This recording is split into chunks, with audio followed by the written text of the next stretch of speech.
Many Brahmins who had lived with Yudhishthira at Indraprastha had followed him even into exile, and feeding so large a company in the forest was hard.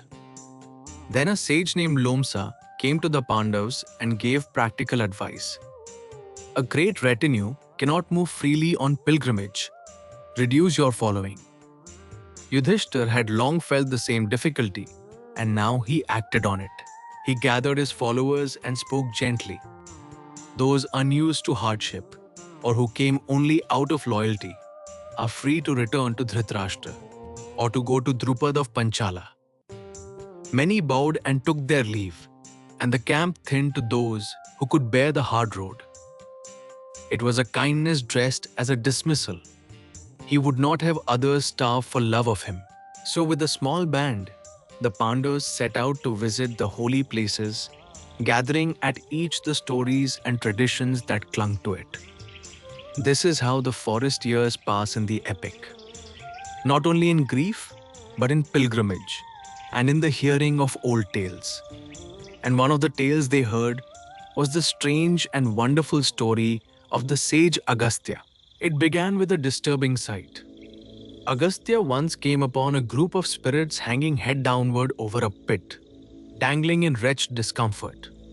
And, troubled, he asked them who they were and how they had come to such a plight. The forest itself seemed to hold still around the question.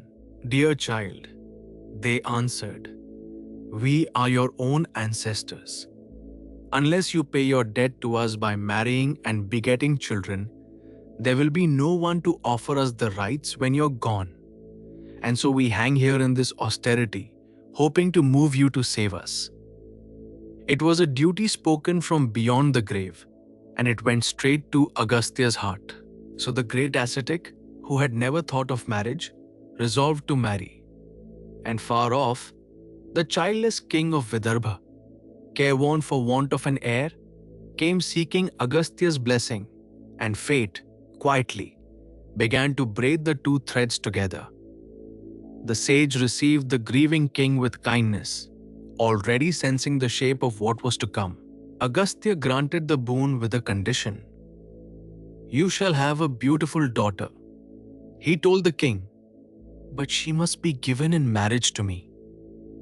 Grateful and relieved, and only faintly uneasy for his daughter's future, the king agreed.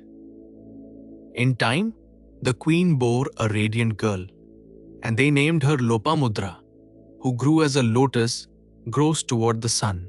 Lopamudra grew into a woman of such rare beauty and wisdom that her fame spread through the Kshatriya world. And yet, no prince dared to court her, for all of them knew of Agastya's claim, and none would risk the anger of so great a sage.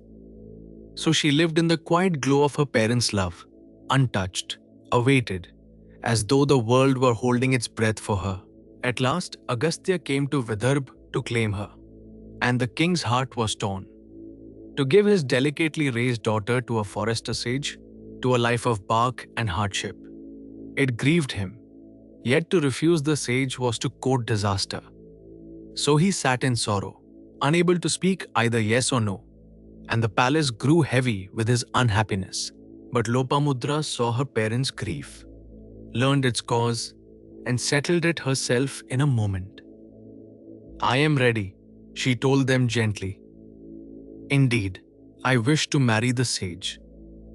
Her calm resolve lifted the whole weight from the palace.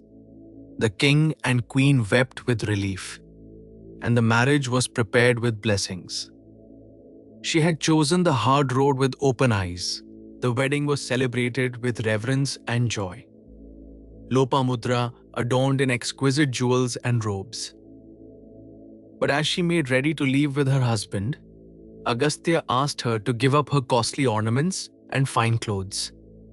And she did it, without a moment's hesitation, sharing her priceless jewels among her companions and wrapping herself in deerskin and bark. And so a princess walked out of a life of luxury with a light step, taking her husband's hand and her husband's world. The simplicity did not dim her. If anything, it revealed her. a spirit that carried its own richness. Together they went into the deep forest, and their marriage began in barkcloth and love. At Gangadwara, the two lived in tapas and meditation, and a deep and abiding love grew up between them, rooted in respect. The peaceful forest was their home, their days filled with quiet ritual and wordless understanding. It was a good life, austere but whole. And yet, as married life will, it raised a small and human wish. For Lopamudra's modesty shrank from the lack of privacy in a bare hermitage, and one day, blushing, she spoke her heart. "My wish," she said, "is that we might have the royal bedding and the beautiful robes and jewels I knew in my father's house, and that you too might have splendid garments, and that we should enjoy our life together in comfort." It was gently, humbly asked. Agastya smiled. "I have neither the wealth nor the means for such things," he said. "Are we not beggars living in a forest?" But Lopamudra knew her husband's power and answered with faith, "Lord, your austerities have made you all-powerful. You could summon the riches of the whole world in a moment if you but willed it." Her trust in him shone as she said it. True, Agastya allowed, but austerity spent on so small a thing as riches would soon dwindle to nothing. "I would not have you waste your penance," she replied at once. "Only earn in the ordinary way, enough for us to live in ease." It was wisdom on both sides. She would not have him squander his spirit, and he would honor her wish by honest means. So Agastya agreed and set out to seek wealth as any Brahman might.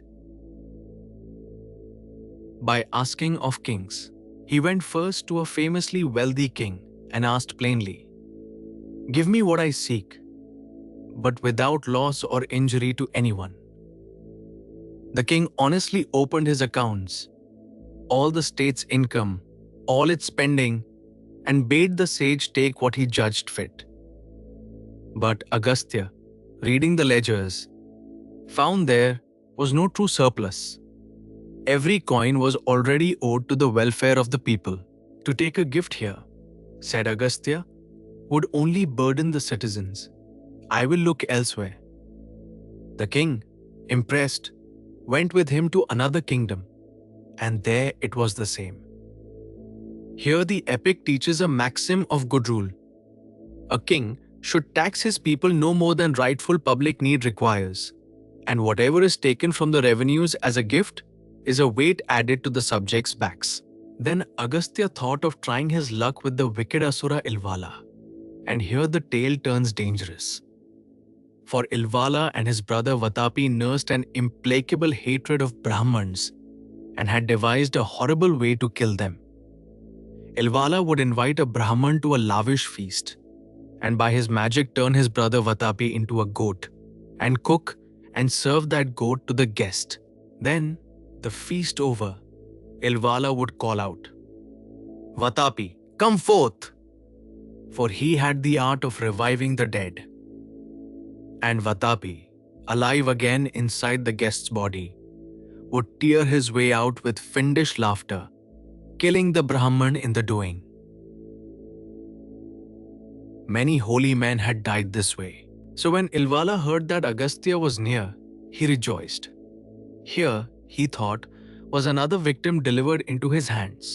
Ilvala welcomed the sage warmly and laid the usual feast, and Agastya ate heartily of the goat that was Vatapi in disguise. Then, all that remained was the killing call.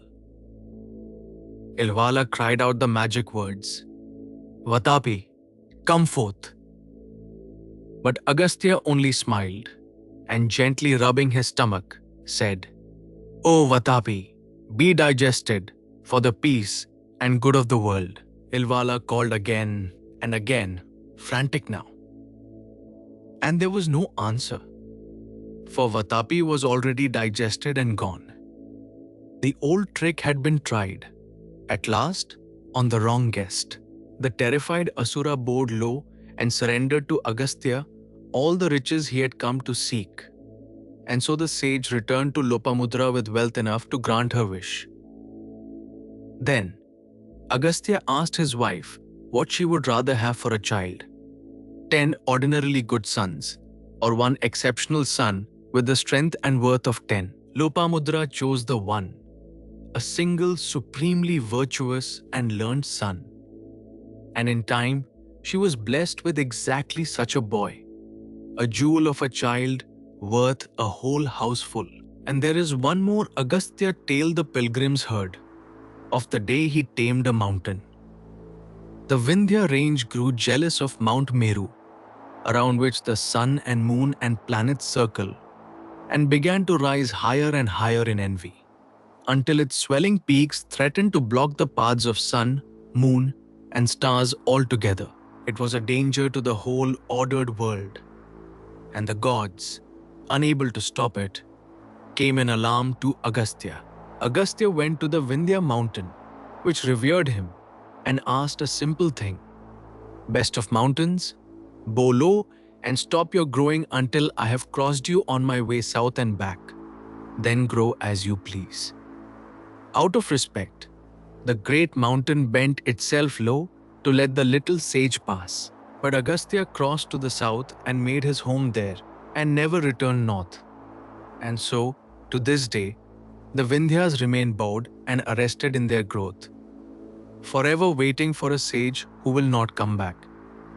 Such were the tales the Pandavas gathered on their pilgrimage,